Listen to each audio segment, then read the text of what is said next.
Right, let's just dive straight into this explainer. We're going to break down how a 17th century dispute over taxes and religion escalated into a brutal conflict that literally changed British warfare forever. Today, we're dissecting the anatomy of the English Civil War, a staggering period of history that dragged a nation from the blood-soaked fields of Edgehill all the way to the total system shock of the new model army. To make sense of this sprawling, chaotic history, we've broken it down into 5 clear chapters: the Stuart powder keg, drawing the battle lines, a bloody stalemate, turning the tide, and finally, the new model army. We're going from the very first sparks of tension to a shocking military evolution. Let's get to it. Chapter 1. The Stuart powder keg.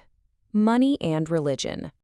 So our story really kicks off with King Charles I, who took the throne in 1625. He inherited this absolute fervent belief in the divine right of kings.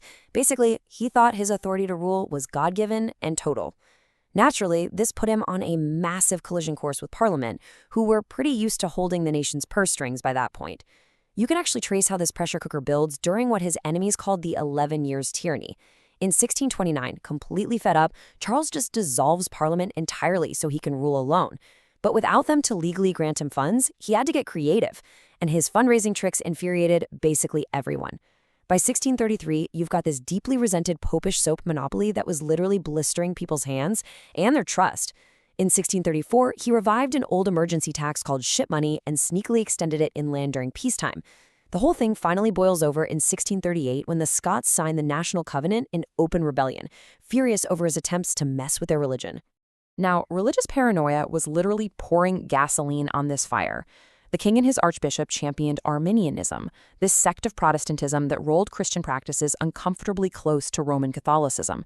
You have to remember the context of the time. People were terrified.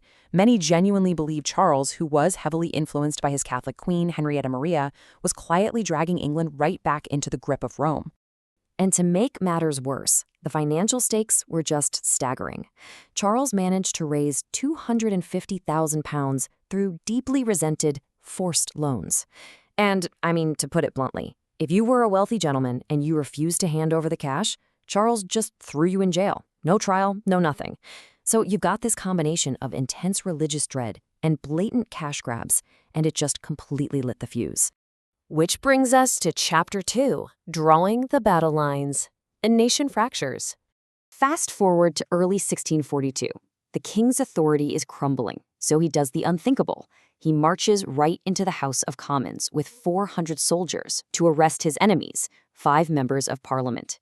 It was a catastrophic overreach. It failed embarrassingly, and it pushed the country way past the point of negotiation.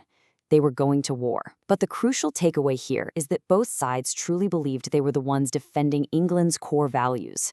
King Charles and his cavaliers, they believed they were defending the traditional constitution, Elizabethan church doctrine, and their God-given right to rule absolutely. But on the other side, Parliament and the Roundheads were anchoring their fight in protecting property rights, restricting unchecked royal power, and pursuing radical Puritan reform against what they saw as total tyranny. When the twin armies finally clashed in 1642, the horrific reality of brothers fighting brothers really set in. There's this heartbreaking quote from parliamentarian Hugh Peters after the very first cavalry skirmish at Powick Bridge, where England's sorrows began. That one line just leaves this indelible mark of tragedy on the whole conflict. The genteel peace was over, the real violence was just beginning. Moving on to Chapter 3, A Bloody Stalemate. The 17th Century Meat Grinder. By the time we hit the Battle of Edgehill in October 1642, it becomes completely obvious that this wouldn't be a quick, glorious war for anyone.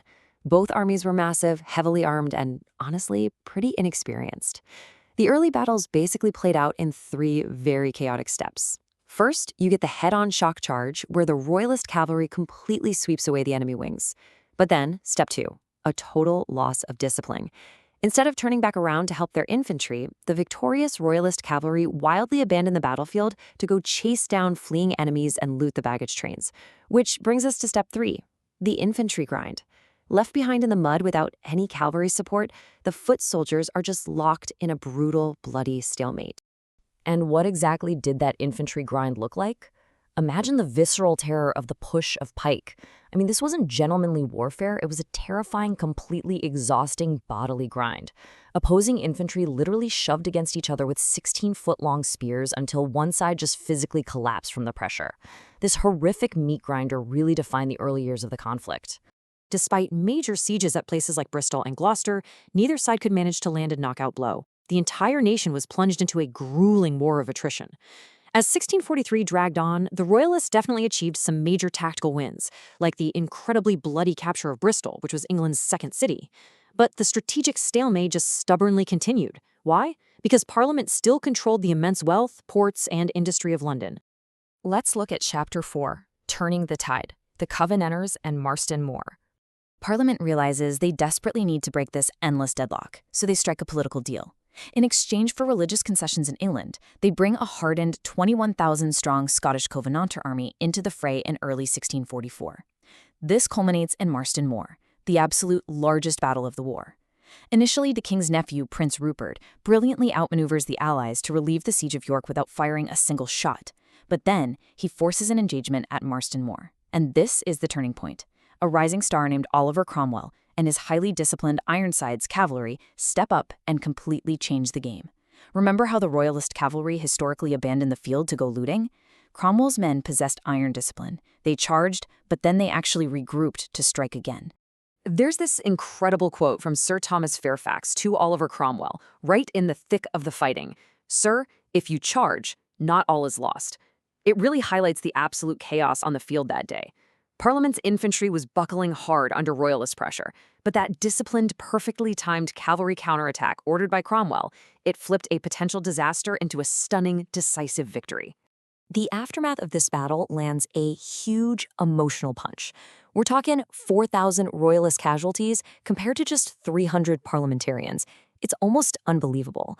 It perfectly highlights the brutal efficiency of Cromwell's disciplined tactics and the absolute devastation of the king's northern army. The Royalists lost control of the north in a single, incredibly bloody evening. Which leads us to our final chapter. Chapter 5, The New Model Army, the System Shock. You'd think after a massive victory like Marston Moor, it would be over, right? But the war kept dragging on. Cautious parliamentarian generals and political appointees were hesitating to press the attack against their king. So Parliament realized they needed a permanent, radical solution. The New Model Army was born. This was a well-paid, well-equipped, fiercely disciplined regular force completely detached from the politicking of Parliament. In fact, members of Parliament were largely barred from holding commands. This was the ultimate system shock for 17th century England, creating a permanent professional fighting force dedicated solely to winning the war, led by military experts based on actual merit.